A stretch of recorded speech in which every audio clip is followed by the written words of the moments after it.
ce que vous devez savoir sur le fœtus in fetu. L'anomalie connue sous le nom de fœtus in fetu est caractérisée par le fait qu'il y a deux jumeaux. L'un d'eux se développe, tandis que l'autre se loge à l'intérieur du premier, comme un parasite. Celui-ci se loge presque toujours dans la région abdominale, mais on en a aussi trouvé dans d'autres parties du corps. Le premier cas de fœtus in fetu connu date de 1800. Depuis lors, on a signalé environ 200 cas dans le monde entier. La rareté de cette anomalie et sa dispersion géographique ont empêché des études approfondies de ce phénomène. Le découvreur de cette étrange condition était Meckel. Il lui a donné le nom de fœtus in fetu pour désigner les cas où un jumeau parasite est trouvé à l'intérieur de son frère sain, qui lui sert d'hôte. Il est très fréquent que cette maladie soit diagnostiquée au départ comme une masse indolore. 89% des cas ont été détectés dans les 18 premiers mois de la vie. Cependant, il y a aussi de nombreux cas où le diagnostic est tardif.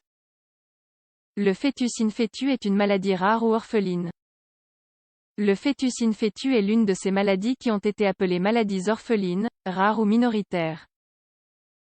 Jusqu'à présent, environ 7000 maladies ont été identifiées dans cette catégorie. Parmi les 10 plus rares, on trouve le fœtus in fetu. Seuls environ 200 cas sont documentés dans le monde entier.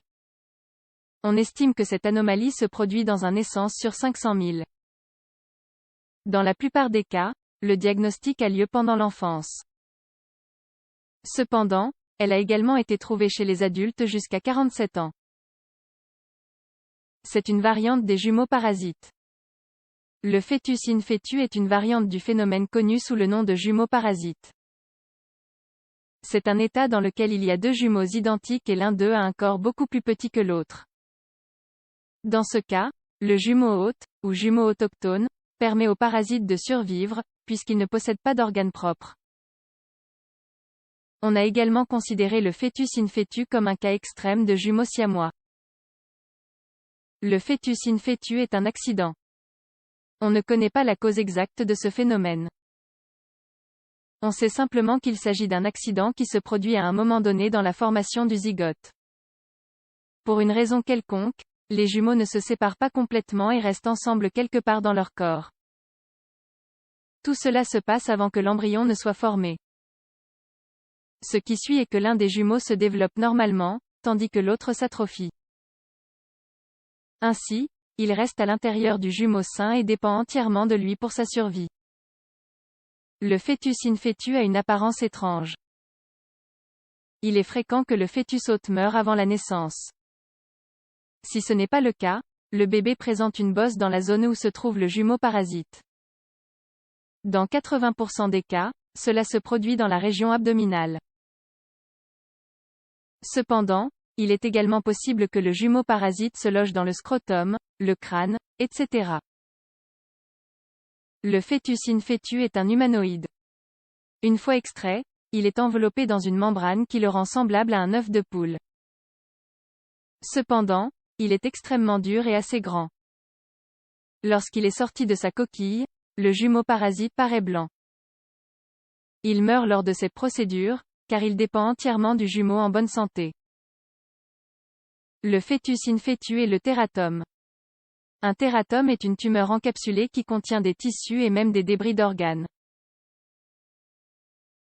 Il existe des références à des tératomes contenant des poils, des dents, des os et même des cœurs, bien que cela soit assez rare. En raison de ces caractéristiques, le tératome est parfois confondu avec le fœtus in fetu. Les chercheurs ont établi des critères différentiels entre l'un et l'autre. Les tératomes peuvent devenir malins, alors que le fœtus in fetu ne le peut pas. De même, pour parler de fœtus in fetu, il faut qu'il y ait une colonne vertébrale. Il représente un risque pour l'hôte. Le jumeau parasite est un risque potentiel pour le jumeau sain. Il devient un fardeau qu'elle porte dans son corps et ne remplit aucune fonction.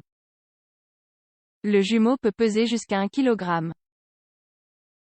Il n'a pas de cerveau, mais une cavité crânienne vide.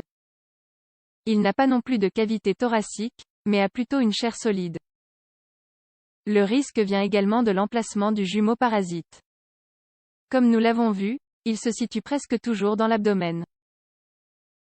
Cependant, il y a des cas où elle se trouve dans la cavité buccale, 6, dans le crâne, 7 à 9, dans le foie, 10, et à d'autres endroits dangereux.